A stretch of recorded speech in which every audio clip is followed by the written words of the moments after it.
Oui, bienvenue, il est 9h30 à Zongo, nous sommes dans les Sud-Bangui. Bienvenue à vous, kiosque de ce matin, sur les grands titres d'actualité. Ce matin, descend 325 millions de dollars, c'est le montant que l'Ouganda doit à la République démocratique du Congo, ainsi les verdicts de la Cour internationale de justice rendus hier à La Haye. Aux Pays-Bas, Kinshasa va pouvoir se contenter de cette petite enveloppe. Kinshasa qui réclamait près de 11 milliards. Vous le savez, ces événements de 98 en 2003, dans la partie est de la République, plus précisément à Kisangani, on parlait de l'évasion et avec ces affrontements entre l'armée ougandaise et rwandaise à Kisangani. Donc la Cour a rendu définitivement cet arrêt. Vous le savez également que cette affaire avait amené l'ancien avocat congolais, le professeur Tchiba Moukalala, en prison. À l'époque, Alexis Tamboye Mwamba, sénateur, était ministre de la Justice. On va revenir sur ces événements et les montants alloués pour les paiements. Mais il est également à noter que ce sera un paiement échéancier, 5 échéances pendant 5 ans également. Le premier paiement devra pouvoir intervenir selon Forum des As ce matin. Au plus tard, au mois de septembre 2022. Alors, autre sujet d'actualité, c'est ce renvoi des Jeux de la francophonie en 2023. Décision du Conseil permanent de la francophonie. 14 mois encore pour la République démocratique du Congo de pouvoir travailler d'arrache-pied les raisons, c'est-à-dire Kinshasa n'était pas encore prêt, mais également on a demandé pour la participation d'un plus large, un grand nombre de jeunes de l'espace francophone. Donc on revient au plan A. On a suivi ce matin le secrétaire général au sport, Barthélémy Okito, qui parlait du retour au plan A. On ne va plus utiliser les sites de l'université de Kinshasa. Ça chauffe, en tout cas, ça chauffe au Sénat, dans le groupe WhatsApp des sénateurs, des messages qui quittent ces forums officiels pour les réseaux sociaux, pour la place publique, ce qu'on appelle la bahatocratie est boudée par un certain nombre de sénateurs. La bahatocratie, c'est quoi? C'est la manière de gérer des bâtis au niveau du Sénat. Mais aussi, ces folles rumeurs, en tout cas, il faut prendre ça avec beaucoup de pincettes, sur les implications de certains sénateurs dans ce que d'aucuns appellent cette tentative de déstabilisation des institutions. Ce n'est pas encore officiel et ne prenez pas ça au sérieux. Mais ce qui est vrai, il y a un vent du changement. La tête des bâtis est mise à prix.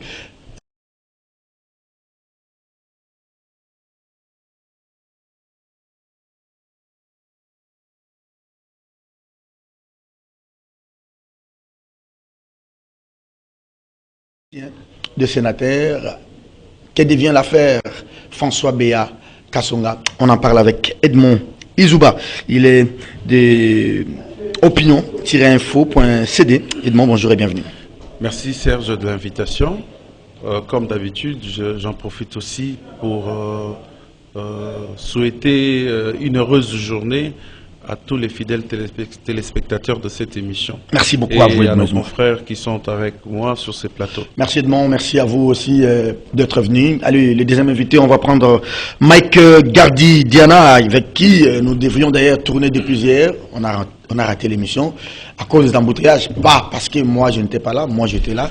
Ça c'est des accusations directes. Mais Zénith et Gardi Diana était venu en retard. Nos excuses en tout cas pour ça. Bonjour Gardi, bienvenue. Bonjour Serge Kabongo, je crois que c'est pour ça qu'on récidive aujourd'hui, Ah pour oui. corriger notre erreur. Oui. Surtout bonjour également à tous les confrères sur le plateau et particulièrement aux téléspectateurs de Kiosque. Allez, le troisième invité, ça sera un grand plateau avec 4 invités.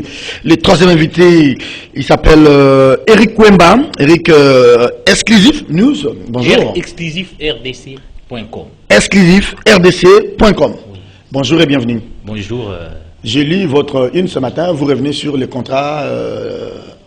Les contrats des ports de Banana, un contrat qui n'est pas clair. On pensait que les contrats concernaient seulement les ports de Banana. Oui. Mais ça s'étend jusqu'au port de Matadi, où il y a déjà Bolloré, Bolloré, vous voulez dire? Bolloré, je veux dire, Oui. et Qatar et d'autres entreprises qui opèrent déjà. Alors il faut définir les termes de ces contrats, sinon nous risquons de tomber comme c'était les contrats chinois. Les termes ne sont pas clairs. Malheureusement, le Parlement ne joue pas véritablement ce rôle pour interpeller le ministre concerné du secteur pour retirer ces contrats. En tout cas, d'après nos sources, ces contrats n'est pas très clair, c'est très déséquilibré, d'autant plus que nous apprenons aussi que DP World, ils sont chassés à Djibouti, parce que là-bas à Djibouti, on a constaté que les contrats aussi sur l'exploitation de l'aéroport étaient déséquilibrés. Très bien. Il est temps maintenant de tirer les choses au clair. Merci beaucoup à vous, Charik. Allez, les derniers invités, Djenet Kaneda. Bonjour Djenet, bienvenue. Bonjour Serge, merci de l'invitation, merci pour ce plateau. Merci aussi pour ces ratés d'hier. Excuse pour les ratés d'hier. Et bon, allez, vous commencez cette émission avec ces renvois des Jeux de la francophonie en 2023.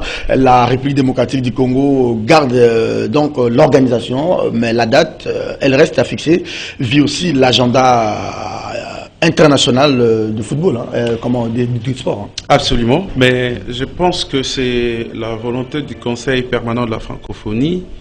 Tenir ce jeu en RDC, c'est un enjeu majeur pour cette organisation, parce que la RDC aujourd'hui occupe une place de choix, même dans l'exploitation de la langue française, mais aussi en termes de la grandeur de l'espace. Je pense qu'on veut à tout prix honorer la RDC. Mais il se pose de très sérieux problèmes d'organisation, parce que je ne vous apprends rien, la francophonie a été déjà repoussée à 2 reprises, ces Jeux.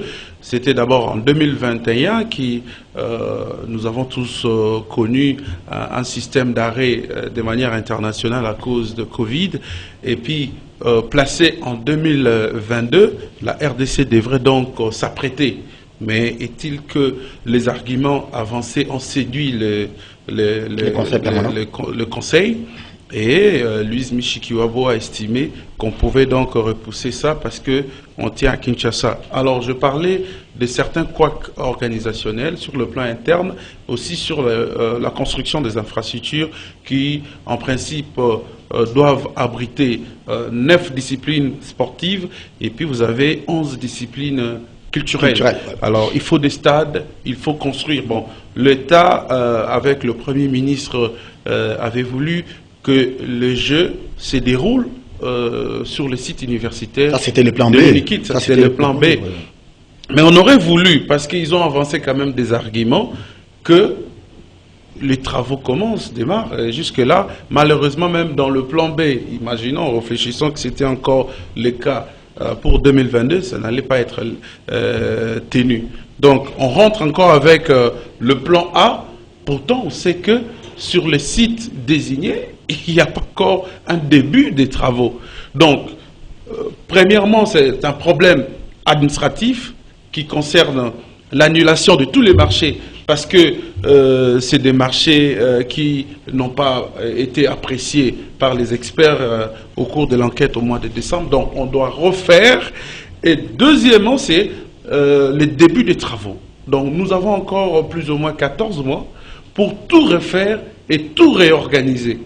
Alors, les experts estiment que si l'État est encore un peu plus rigoureux, nous pouvons quitter l'espace. À la rigueur, si l'État est sérieux. Bon, sérieux. Le terme c'est sérieux. On n'est pas sérieux. Parce que moi j'ai lu les cahiers des charges pour la francophonie. Très bien. On vous dit par exemple que vous devez garder Diana. Vous devez avoir au moins 10 ambulances de type A.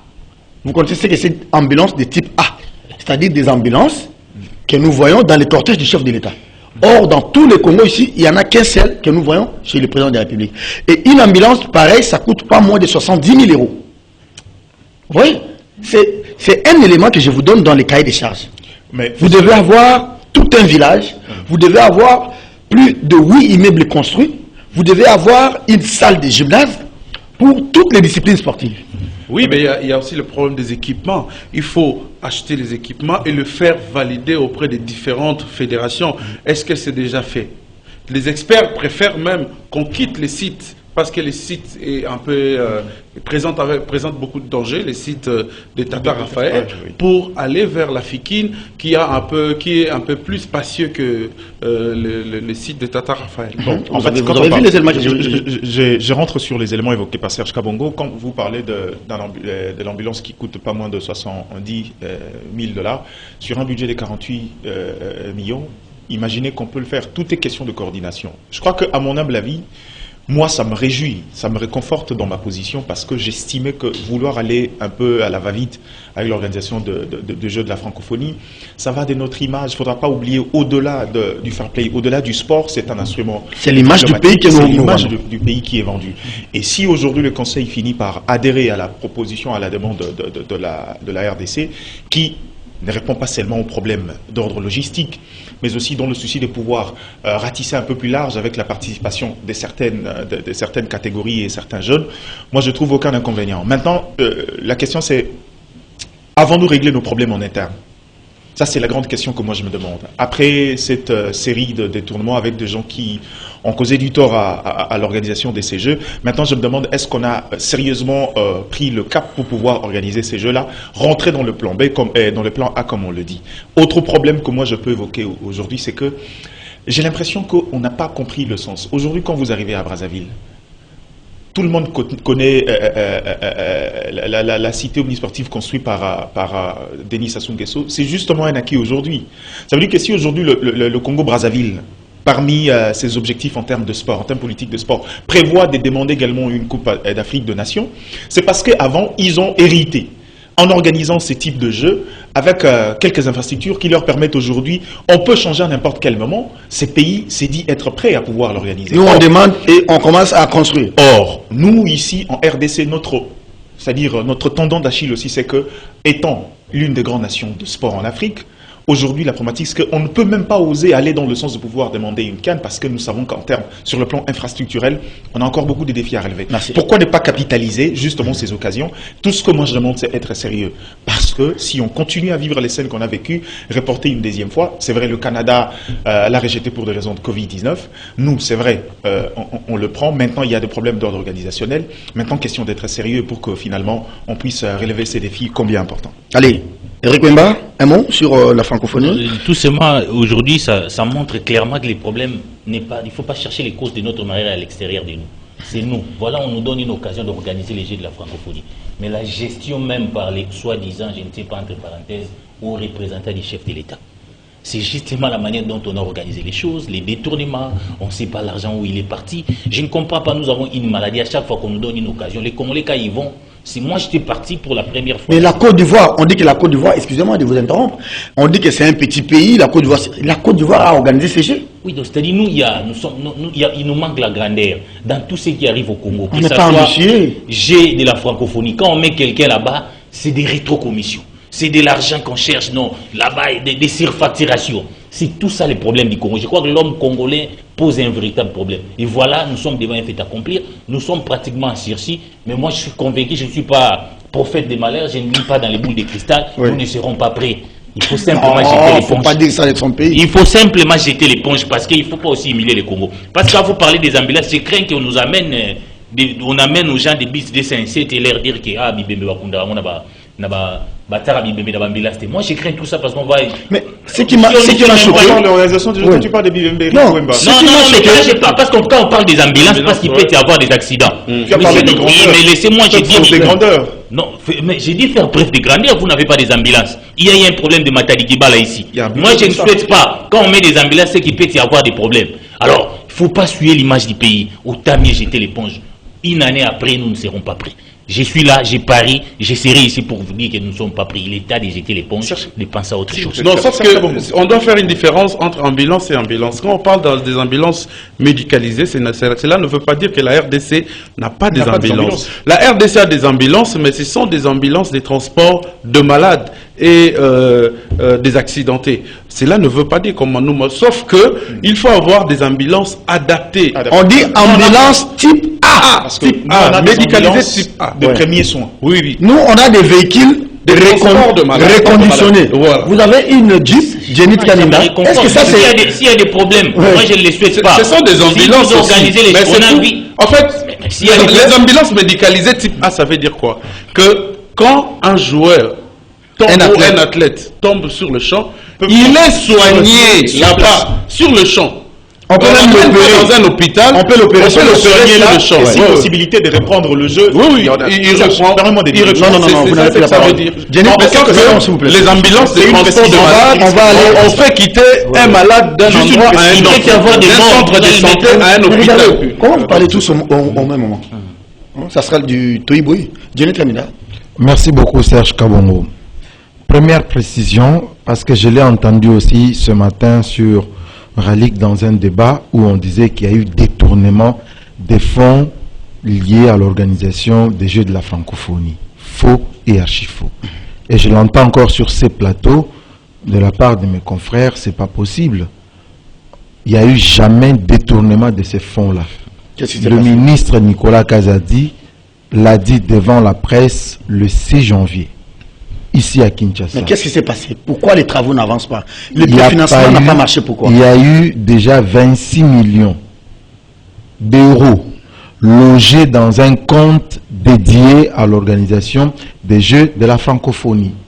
Mais il n'y a pas eu de décaissement. Non, les problèmes ici, on a parlé ici, on a dit... Le problème ici, c'est pas qu'on nous dise qu'il y a les fonds logés dans un compte. Le problème, c'est que ces fonds-là ne devraient pas être logés dans les comptes. Les fonds-là devraient être transformés en béton, transformés en moellon pour faire avancer les immeubles. Vous le savez aussi bien que moi, Serge Kabongo. L'argent de l'État, on ne le sort pas parce que on avait dit que ça, c'est destiné à acheter des voitures. Eh bien, vous vous réveillez le matin, vous dites, donnez-moi, je vais aller acheter des voitures. Non! Vous voyez, donc il y a une procédure à suivre pour un décaissement. Nous allons très vite en besogne chez nous pour faire des conclusions. Même nous, journalistes, ça nous arrive. Parfois, moi, je regarde, je dis, mais tiens, où est-ce qu'on tire toutes ces informations? Est-ce qu'on est capable d'aller jusqu'au bout de la logique pour démontrer qu'effectivement, il y a eu détournement? Bon, il n'y a pas eu détournement, j'admets, il n'y a pas eu détournement. Bon, selon vous, qu'est-ce qui a fait qu'on ne soit pas à mesure de répondre à ce cahier des charges à temps pour ne pas qu'il y ait report? Qu'est-ce qui s'est passé? Je retire tout ce qu'il y a comme détournement. Que ce soit ce qui a été dit avant moi, ce qui a été dit sur ces plateaux. Pourquoi on en est arrivé là? Selon vous? Nous sommes appelés à analyser Serge Kabongo. C'est sans état d'âme. Oui. Il n'y a pas un débat entre vous et moi. Non, mais on établit les faits. Oui. On établit les faits. Nous savons que pour l'organisation ici à Kinshasa, il y a eu des problèmes de changement, d'abord à la tête même du comité ici à Kinshasa. Oui. On le sait. Et que l'équipe qui avait piloté l'action avant, à l'époque de Sélé Agouli, ce n'est pas la même équipe aujourd'hui. On connaît le contexte de l'époque. On connaît comment est-ce que les choses avaient fonctionné à l'époque, comment ça avait marché. On connaît, tous on connaît. Point n'est besoin de revenir là-dessus. Mais aujourd'hui, il y a eu un nouveau ministre des Finances, il y a eu une nouvelle équipe à la tête, il y a eu un qui a encore quitté, qui a démissionné, qui a été remplacé, pardon, qui a été remplacé, on a tous suivi. Mais ça ne veut pas dire que sur le terrain, rien n'est fait. C'est aussi extrême d'affirmer que rien n'est fait sur le terrain. Parce que l'équipe de la francophonie qui était ici, après évaluation de ce qui a été fait et ce qui reste à faire, ils ont convenu d'accorder encore une année à la RDC pour pouvoir parachever. Donc nous ne devons pas voir que tout est noir.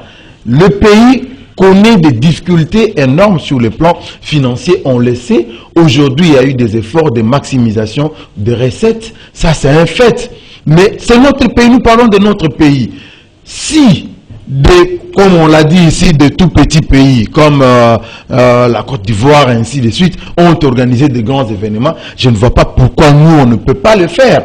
Parce qu'aujourd'hui, il y a de plus en plus de moyens pour pouvoir organiser ce genre d'événements. Et si le ministre des Finances, sauf s'il a menti, encore il faut que nous puissions démontrer que le ministre a menti, qu'il n'y a pas 26 millions d'euros mis à côté, logés dans un compte pour l'organisation des Jeux de la francophonie. Donc moi je crois encore, moi je ne suis pas pessimiste, je crois que la RDC est capable de pouvoir organiser ces Jeux-là et nous allons les organiser. Mettons du sérieux. Mettons du sérieux. Mettons du sérieux. Charles, parce que Serge, moi je joue au football chaque dimanche. Je ne sais pas si c'est le cas aussi avec vous. Allez au site du stade Tata Raphaël. Regardez là où on avait mis des tôles là. Mais les travaux, il n'y a plus de machines, il n'y a plus rien. Mais il y avait plusieurs sites. Hein. Serge, Je vous dis. en fait, quand on parle de détournement, comme il a dit, il faut placer au contexte. Effectivement, on peut aujourd'hui dire qu'il y a eu détournement sur base de dénonciations. En fait, la plupart des soumissionnaires, je pense que Didier Thieu l'a dit, ont souscrit avec les marchés de préfinancement. Oui. Ils avaient leur argent. Ce n'est pas l'argent de l'État, justement. L'État, effectivement, a donné une garantie. Ce que le ministre a parlé, effectivement, c'était une garantie de l'État. Une garantie de financement. Mais cette garantie n'a pas été bougée. Mais les partenaires, les soumissionnaires ont déboursé de leurs moyens après avoir gagné les marchés. Et ceux qui ont facilité les marchés ont demandé des rétrocommissions sur le préfinancement. Quand on parle de détournement, effectivement, il s'agit de ce rétrocommission. Maintenant, qu'est-ce qui se passe? À chaque fois qu'on change le comité organisateur, on change également les soumissionnaires. Voilà. C'est ça le problème. On refait les choses à zéro. Chacun cherche son partenaire. Aujourd'hui, le conseil permanent demande à ce qu'on puisse reprendre à zéro même la procédure de passation de marché. Merci. Vous voyez là où nous en sommes. Donc tous ceux qui ont gagné et qui ont donné le premier financement, ils vont perdre. Bon, ils vont le perdre. Mais là, il y a un problème. Je vais vous accorder la parole. Le temps de prendre le deuxième thème. Peut-être vous allez dans les 10 premières secondes revenir sur le... Voilà pourquoi j'accorde même la parole à Marc Gardiana qui avait une précision. Mais pendant ce temps, j'ai introduit le deuxième thème. On revient sur encore le million. Hein. Maintenant, le Congo, c'est un pays des millions et des milliards. 325 millions de dollars. En tout cas, c'est la somme que l'Ouganda va pouvoir débourser pour payer les dommages. La répartition, elle est faite de la manière suivante. 225 millions, dommages causés aux personnes, 60 millions de dollars, dommages causés, dommages résultants des pillages des ressources naturelles et 40 millions de dollars pour les dommages aux biens en République démocratique du Congo. 5 ans pour le paiement. L'échéance commence à partir du 1er septembre et il faut débourser 65 millions de dollars américains. Merci pour la question. Permets-moi de faire une petite digression, si je n'en ai pas l'habitude. Donc, je revenais ici sur une phrase que je trouve, à mon sens, très importante, évoquée par Ipouemba, la notion de la grandeur de la République. Parce qu'il ne faudra pas oublier, c'est vrai, on parle ici des Jeux de la francophonie, point besoin de revenir sur les détails en termes de passation de marché, les détails en termes de la régulation sur les questions de marché public, parce que le texte ne prévoit pas ça. Quand quelqu'un soumissionne et qu'il y a un accord, finalement, il va en mode préfinancement, son argent, l'État a l'obligation de pouvoir garantir la sécurité de ce fonds. C'est pas de l'argent jeté où vous revenez, parce que ces gens-là peuvent rembourser, vont traduire l'État en justice. Et on est dans l'obligation de pouvoir... Soit il faut renégocier le contrat. Exactement. Donc ça veut dire que c'est pas de l'argent jeté. On peut pas se réveiller puis changer des gens alors que les autres se sont déjà engagés, ont engagé des dépenses. Donc en dehors de ça, je voulais revenir sur un autre élément important, c'est quand on parle de la grandeur.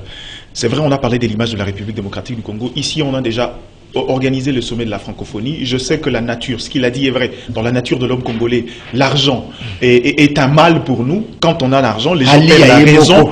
Ça, c'est une certitude. C'est un problème, pardonnez-moi, culturel, qu'il faut pas prendre dans le sens... je sais pourquoi tu rigoles. À ne pas prendre dans le sens très politique. Donc ça, c'est une mentalité qu'il faut qu'on change. Allons à la Revenons sur la question de la Cour de justice. Parce qu'aujourd'hui, moi, ça peut me réconforter la décision, mais quand je regarde le déroulé du procès, où jusque la RDC est allée à accuser l'Ouganda de barbarie, ça veut dire que quand on regarde le péripétie dans le procès, plus d'une fois, la partie ougandaise a décidé de sécher les audiences. Plus d'une fois, la partie ougandaise a décidé de ne pas prendre en compte ce qui s'est passé. Maintenant, j'ai envie de savoir quelle a été l'issue. Je n'ai pas pris part, c'est vrai, il y a eu une décision finale. Mais est-ce qu'aujourd'hui, l'Ouganda a décidé d'obtempérer à cette décision? Parce qu'on peut prendre une décision, mais ce que nous, on veut, c'est de pouvoir trouver gain de cause et que finalement, nous trouvons un compromis. Parce qu'il ne faudra pas oublier, derrière ça, il faudra qu'on réponde encore. Parce que même l'Ouganda nous avait porté plainte devant cette même cour pour, comment dirais-je, vandalisme au niveau de l'ambassade de l'Ouganda. Ça veut dire qu'on a gagné la première partie. Maintenant, il faudra rester vigilant et voir la mesure du possible et comment on peut également y répondre à notre niveau. Moi, tout ce que je veux, c'est qu'aujourd'hui, c'est une façon de pouvoir réparer ce qui a été fait. Je salue, contrairement aux pays frontaliers, l'Ouganda qui fait preuve quand même de cet esprit d'ouverture, de pouvoir finalement assumer ses responsabilités et aller dans cette phase dont on nous chante tout le jour. Il n'y a pas de contrainte. Il n'y a pas de contrainte. On a tout simplement dit, je voudrais donner les éléments à Janet Kaneda et que l'Ouganda pourra subir des intérêts. on appelle ça des intérêts moratoires. Moratoires. Des intérêts moratoires de l'ordre de 5%, de 6% l'an pour toute somme en retard des paiements. C'est pour ça que je disais aujourd'hui, j'espère que l'Ouganda a obtempéré, parce qu'ici, il n'y a aucune force de contrainte qui peut imposer à l'Ouganda. On peut continuer à aller dans le pourcentage, peut-être dans les rapports entre étatiques, il y aura d'autres mécanismes pour pouvoir faire valoir ses points de vue, mais en réalité aujourd'hui, j'estime que l'Ouganda est dans ces sens-là pour pouvoir aller honorer, passer à autre chose déjà en cet instant. Même quand vous regardez la perception de Congolais dans le conflit transfrontalier, avec l'Ouganda, les choses ont un peu évolué, contrairement au Rwanda qui continue à nier toutes ses responsabilités. Ah oui, maintenant on voit même le Kinshasa et Kampala qui sont dans des contrats d'affaires. Oui. Déjà avec la route Beni-Kassindi, vous avez l'intervention du UPDF, Jenit Kanida, vous avez la parole. Donc l'échéance du 1er septembre, je pense que ça sera un cap très décisif, 65 millions à débourser. C'est là où on en saura un peu plus sur la bonne foi ou la bonne volonté de Kampala de pouvoir s'exécuter. Oui, effectivement, il faut compter avec la bonne foi de l'Ouganda parce que si l'Ouganda ne s'exécute pas, je crois que la Cour internationale de justice se retrouvera dans le droit de pouvoir demander, parce que c'est une Cour internationale, elle est en droit de saisir les autres organisations internationales pour pouvoir soit exclure l'Ouganda de certains avantages au niveau international, au niveau des Nations Unies, lui priver la parole. Il y a toujours moyen de pouvoir contraindre l'Ouganda, mais moi je voudrais revenir sur les sérieux qu'on a évoqués ici tout à l'heure. De notre part aussi, il faut quand même un certain sérieux parce qu'on a vu comment est-ce qu'on a joué avec cette affaire. C'était entre les mains de Tshibangou Kalala. À l'époque de Tambo Mwamba, il a fait de son mieux pour écarter Tshibangou Kalala, reprendre l'affaire.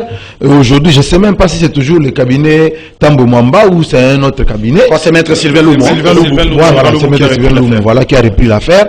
Il faut quand même un certain sérieux de notre part. Ça sent des intérêts là. Mais c'est des intérêts parce que si aujourd'hui l'Ouganda commence à payer, déjà au 1er septembre, si l'Ouganda paye, ça signifie que le cabinet, on parle là en des centaines de millions de dollars, donc il va trouver ses honoraires et c'est pas... Il faut renouer les relations avec notre ami Sylvain Loumou. Donc là, Maître Sylvain, nous vous saluons. De ce point de vue, ça demande quand même un certain sérieux parce qu'on dit que près de 200 millions doit aller essentiellement pour l'indemnisation des victimes. Oui. Donc il faudrait quand même un sérieux et déjà une organisation dès maintenant pour savoir comment est-ce qu'on va procéder pour indemniser les victimes. Il ne faudra pas attendre au 1er septembre. C'est ça, il ne faudra pas attendre. Des sévices, il y a encore, effectivement. Donc il ne faudra pas attendre le 5 septembre ou le 15 septembre pour commencer à chercher maintenant où sont les victimes, qui va prendre, qui ne va pas prendre, quel projet d'intérêt. Ce n'est pas en ce moment-là, c'est déjà maintenant. Il faut, je ne sais pas moi, que la ministre de la Justice et celle, je ne sais pas moi, des Affaires sociales ou comment ils sont organisés. C'est maintenant qu'ils doivent déjà commencer à travailler là-dessus pour que demain nous n'ayons pas la honte sur le dos aux yeux de la communauté internationale. Mais une petite discrétion, quand j'ai demandé la parole, c'était pour dire il ne faut pas que nous puissions entretenir la confusion. Au même moment, nous disons qu'il y a eu des tournements de fonds liés à l'organisation de la francophonie parce que c'est des individus qui avaient préfinancé des travaux. Et au même moment, nous disons que rien n'a été fait. Alors l'État va payer quoi? On n'a rien fait, mais on doit payer le préfinancement. Nous nous contredisons, mais qu'est-ce qu'on raconte? Mais les tôles là, c'est les préfinancements. Même les études de faisabilité, c'est les préfinancements. Mais Serge Kabongo. Je vous dis, Serge Kabongo. Je vous dis, il y a eu beaucoup d'intrants qui ont été produits. Il y a des affiches, il y a des pancartes dans la ville. Voici mon point. Qu'est-ce qui n'est pas fait? Voici mon point. On a dit ici que rien n'a été fait. On ne voit rien. Non, mais en termes de pourcentage, ça représente. On ne voit rien, mais l'État doit financer. C'est pourquoi moi je disais, quand on dit que rien n'a été fait, c'est extrême. Je l'ai dit. C'est comme ça que je suis revenu pour dire que on ne peut pas affirmer sur le plateau que rien n'a été fait. Il y a quelque chose qui a été déjà fait, mais aujourd'hui, il appartient au nouveau comité de pouvoir avancer et mettre un peu plus de sérieux. Merci Jenit pour cette objectivité. C'est une affaire de sous, hein, cette affaire des millions là. Ah oui. Il faut faire ce qu'on appelle chez nous les Ngobilarigo. Vous connaissez les Ngobilarigo? Il faut soigner les relations avec Sylvain Loumou. Oui, Ngobilarigo, soigner les relations. En direct. Ah oui, mais ça fait partie des choses, c'est un peu de la détente là. Je vois les nerfs, ça se chauffe quand... Allez, Cour internationale de justice. Mais moi, je voudrais quand même... Moi, je voudrais quand même vous donner 2 éléments, 3 éléments, pour Kisangani, si cette somme arrive déjà à partir du 1er septembre, réhabiliter les stades Lumumba de Kisangani, réhabiliter les boulevards Lumumba, il y en a les boulevards Héros National à Kisangani, réhabiliter la place de la Poste, réhabiliter les écoles à Kisangani, et même la voirie urbaine de Kisangani, cette ville. Moi, je peux vous donner des éléments comme ça. On était avec vous à Kisangani, ben Kisangani, c'est vrai qu'on dit, il n'y a plus Taboulaya, mais il n'y a rien. Hein. Une petite digression. J'ai entendu ici, on en parlait trop de la maximisation des recettes avec les fameux ministres des Finances là. Mais il y a des problèmes. Les députés provinciaux viennent ici à Kinshasa, ils disent qu'il n'y a pas l'argent, ils ne vont pas organiser les votes. Denis Kadi m'a dit qu'il n'y a pas de financement, on ne saura pas organiser les élections. Alors moi, si je ne comprends pas avec les fameux ministres des Finances là, d'un côté, ils parlent de la maximisation des recettes, mais de l'autre, les pays ont des sérieux problèmes. Donc vous avez un pays où des gens sont 10 mois, 20 mois impayés. Lui, il vient là avec une conférence, certainement qu'il a, parce qu'on nous dit que nous ne voyons que les Noirs, mais il y a aussi des gens qui sont déterminés à défendre tout ce que fait le gouvernement, même si c'est mauvais. À eux-mêmes, est-ce que vous voyez vraiment l'impact de tout ce qu'on rencontre, la maximisation des recettes dans la vie des Congolais? Les gens souffrent. 10 mois, les gens ne sont pas payés, ils disent qu'ils ne vont pas voter. Alors, il faudra qu'à un moment donné, que M. Kazadila arrête de raconter des légendes. Les Congolais souffrent là, et son discours là ne passe plus. Moi, c'est un point. Mais le problème ici, tout revient, c'est un problème interne aussi au Congo. Ces dossiers ont été très mal gérés, les dossiers de l'Ouganda. Moi, j'ai suivi ça de très près. Il y avait quelqu'un qui maîtrisait bien ces dossiers, c'était Maître Chibango. Et il avait beaucoup avancé. Et Tambou Mwamba, comme ministre de la Justice, comme il voulait que son cabinet à lui, parce qu'il a un cabinet puisse récupérer cela, oui. On a ravi ça et on a mis Maître Chibango en prison. Maître Chibango a été en prison. C'est tout ça le problème, que ce soit les jeux de la francophonie. C'est-à-dire les Congolais ne sont pas prêts à se mettre d'accord sur l'essentiel. Chacun va voir, non, moi je dois prendre ceci, moi je dois prendre tel pas, on est de défendre la République. Voilà donc des 11 milliards à 325 millions, avec tous les dégâts qui ont été commis, c'est extrêmement grave. Mais malheureusement, il faut chercher aussi les Rwandais. Les Rwandais, parce que dans cette guerre-là, il y avait les Rwandais et l'Ouganda. Malheureusement, les Rwandais n'ont pas ratifié la convention sur la Cour internationale de justice. Donc, ils ne pouvaient pas y aller là-bas. Mais c'est là, nous devons chercher d'autres moyens pour contraindre les Rwandais à payer. Donc, il y a un sérieux problème de mémoire collective. Mais ici aussi, est-ce que la République démocratique du Congo sera très rigoureuse vis-à-vis de l'Ouganda? Quand on sait qu'aujourd'hui, parce que quand les Ougandais voulaient, beaucoup de gens ne voulaient pas, parce que les Ougandais ont causé des dégâts terribles ici dans ces pays, mais on a aujourd'hui mutualisé avec eux. Et je me demande politiquement, moralement, si nous aurons la même attitude pour contraindre l'Ouganda à payer nos sous. On va compenser avec la mutualisation. Mais moi, j'ai peur. Non, mais j'ai dit, j'ai peur. Parce qu'aujourd'hui, on a tellement de bonnes relations avec les Ougandais. Je crains que, parce que moi, tout le monde, les gens qui étaient contre cette fameuse mutualisation, autant que l'IDPS l'a été quand Kabila a appelé des Rwandais dans l'opération conjointe. Bon, aujourd'hui, ils utilisent la même rhétorique que les Kabylistes utilisaient. Non, c'était comme l'Allemagne et la France. Ouais. Mais pourtant, l'IDPS à l'époque avait parlé de la haute trahison. Ça, c'est quel raccordement? Non, devoir de mémoire, tout simplement. Devoir de mémoire, non, parce que c'est un problème. Ouais. Parce que quand on parle du problème de la Cour internationale de justice, donc les gens doivent savoir, des armées étrangères se sont bâties sur notre territoire et ont tué des Congolais aujourd'hui. Mais aujourd'hui encore, pour pacifier ces pays, nous appelons encore cette armée qui avait tué hier, qui avait commis des dégâts hier. Donc il n'y a pas de raccordement frauduleux. Ça tient mon raisonnement. Ça tient vraiment mon raisonnement. Donc ici, mais deuxième problème, ces millions-là, vont-ils arriver aux victimes ou aux bénéficiaires? Quand on sait que dans ces pays, je sais que déjà il y a des gens qui... pas les procès d'intention, hein. L'argent n'est pas encore arrivé. Edmond Jouba, vous terminez... Surtout que je doute fort que l'argent puisse arriver entre les mains de nos autorités. Vous avez été à Kisangani, vous avez vu? Oui, ben... Je sais. Comprendre même 50 millions, on réhabilite les stades. Il y a une commission d'enquête, on parle... de plusieurs documents fournis à la justice qui ont abouti à cette condamnation. Donc il y a certainement des routes qui ont été recensées, il y a certainement, parce qu'on parle de maisons et tout ça qu'il faut construire, on parle de l'indemnisation des victimes, par tout le moyen, même des moyens psychologiques et tout ça, bien que certains ne sont plus en vie, mais en tout cas près de 1000 personnes, les Congolais ne doivent pas oublier ça, ont perdu leur vie à cause de cette guerre de 6 jours où 2 armées, nous on n'était pas impliqués, 2 armées sont venues se battre sur la ville de Kisangani. En tout cas c'est une guerre, ce sont des massacres qu'il faut que ça reste dans notre mémoire collective. Concernant le jugement de la Cour internationale de justice, je pense que c'est de manière concertée. On ne doit pas se voiler la face. Avant d'y aller à la Cour, nous avons vu le président de la République prendre le courage pour aller parler avec son homologue, parce que ça faisait quand même longtemps que l'Ouganda séchait le barreau. Il ne venait pas, l'Ouganda ne se présentait pas. Vous l'avez dit ici sur le plateau, la seule moyen de contrainte, la seule contrainte, c'est la bonne foi. Si aujourd'hui l'Ouganda n'a pas cette bonne foi de mettre la main dans la poche, c'est-à-dire il ne va pas s'exécuter.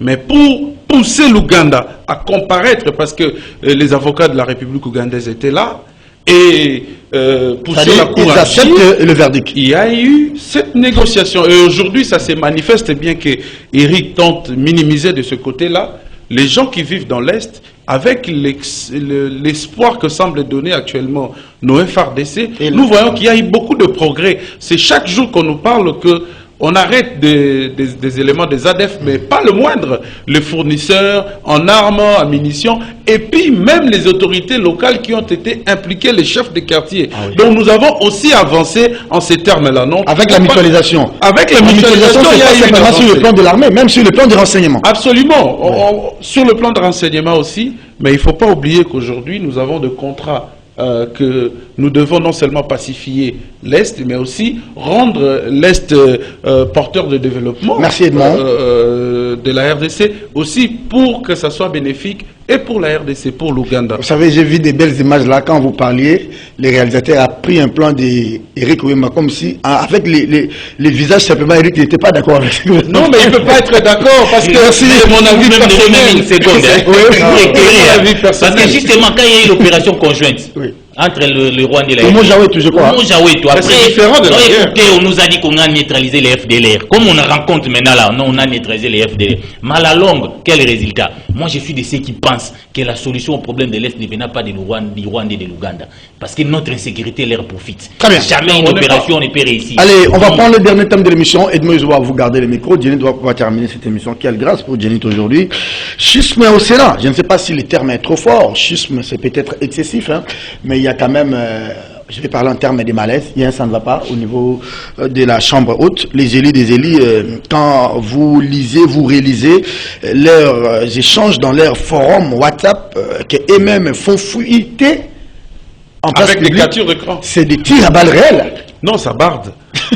C'est-à-dire que nous avons entendu depuis hier, je l'ai même publié, je me suis posé la question dans mon tweet, pour savoir si c'était vraiment un coup d'État raté.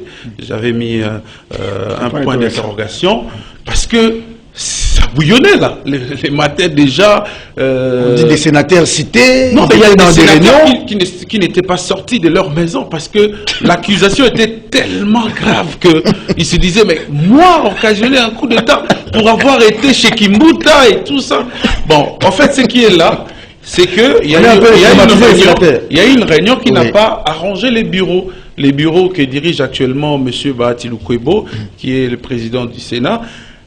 La réunion a réuni autour de la table plusieurs sénateurs, dont Sami Badibanga qu'on connaît nous tous. Il y avait ceux qui étaient physiquement présents et ceux qui n'étaient pas là, ceux qui intervenaient par voie téléphonique. Oui. Alors la réunion, c'est que les députés, les sénateurs étaient indignés de la manière dont le bureau traite leurs collègues, les sénateurs, Matata Pogno. Ils ont estimé que c'était quand même excessif d'interdire à un sénateur de siéger après l'arrêt de la Cour constitutionnelle. Et au-delà de ça, on sait tous que dans ces chambres, que ce soit Assemblée nationale ou Sénat, la solidarité prime. C'est le maître mot. C'est le maître mot, mais on n'a pas trouvé... Alors, ils ont voulu le faire partir? Oui, on n'a pas trouvé cette solidarité auprès des membres du bureau. Alors, ils ont trouvé mieux de le faire partir. Alors, pour le fait, parce qu'ils se sont même désignés de poste. Hein, ah bon?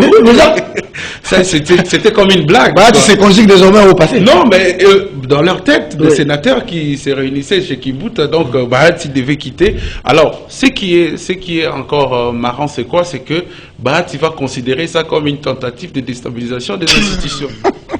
Lui, c'est quoi une institution? Il oublie que dans ce groupe de sénateurs, il y avait aussi les sénateurs de l'Union Sacrée, de l'UDPS aussi. Donc, on n'a pas compris du coup comment ils pouvaient considérer ça comme ça. Et vous, à la va-vite, vous avez vous-même compris, vers 18h, 17h, ils ont tenu une déclaration de soutien aux institutions. Mais non, c'est la ramification. En réalité, c'est les institutions, mais c'est Bahati lui-même. Non, c'est lui-même, c'est le bureau. Ce qui est un fait divers. Il y a même un sénateur qui, bon, en faisant fuiter les captures d'écran, qui appelait ça la bahatocratie. Bahatocratie. Cette imposition à Bahati d'exiger une autorisation préalable avant la tenue d'une rencontre privée qui ne concerne rien du Sénat. Donc voilà. Est-ce que dans cette affaire de coup d'État, un sénateur de rendre visite à notre sénateur? Cette affaire de coup d'État impliquant des sénateurs, c'était une sorte de canular alors? Canular mal monté. Donc on agite cet épouvantail sur les sénateurs pour avoir peur. Absolument. Et bah tu dis aux sénateurs, c'est moi qui vous protège. Ce qui est encore grave, pour moi, on pouvait interpeller la cellule de communication du Sénat qui a balancé cette feuille de chou dans des rédactions. Pourquoi? Parce qu'il y a déjà un fait grave. On a arrêté une personne, pas la moindre, le conseiller spécial en matière de sécurité. Ce qui ne s'est jamais fait dans notre pays. On arrête une personnalité comme ça, on annonce encore plusieurs autres arrestations. Moi là, on trouve maintenant des sénateurs. Comment créer un raccourci et mêler les autres dans ce lot pour créer la panique. Mais gloire à Dieu, les choses se sont précisées et vu la gravité de ces accusations, les sénateurs n'ont trouvé mieux qu'à nous renvoyer aussi la capture d'écran de leurs échanges dans leur forum. Voilà. Ça ne s'est jamais fait, Eric Wemba, dans l'histoire du Sénat. Quand on commence déjà à sortir leurs propres messages, des captures d'écran, ça tire à balles réelles là-bas. On en est où avec cette affaire de François Béat? D'abord, il faut éclairer une chose. Les sénateurs ont le droit de décider que ces bureaux ne nous gèrent pas bien, ils doivent partir. C'était ça le but de cette réunion chez Imouta. Les gens étaient réunis pour dire que nous constatons que Bahati, depuis qu'il est là, il ne gère pas bien les Sénats, il doit partir. C'est un droit des sénateurs, comme les députés ont fait pour chasser Mabunda. Alors Bahati, qui est un Maradona, voudrait rouler tout le monde, amener les gens à dire qu'on veut déstabiliser les institutions. C'est lui qui s'est fait, maintenant il devient une institution. Et donc quand il ne gère pas bien, si la majorité des Sénats ne lui fait pas confiance, il va partir. Il peut faire trop de ce qu'il est en train de faire là, il finira par partir. On en est où avec cette affaire de coup d'État? Bon, finalement, on dit que ce n'était pas un coup d'État. À lire le communiqué de la présidence, j'ai vraiment compris qu'il y avait peut-être une autre affaire. Il a touché à quoi? Il a vendu tel renseignement à qui? On ne comprend pas. Il y a quand même un flou. Moi, j'ai noté quand même dans cet événement un événement important. J'ai suivi, vous avez vu depuis qu'on a annoncé cette affaire-là, RTNC, les médias nationaux, étaient restés pratiquement muets.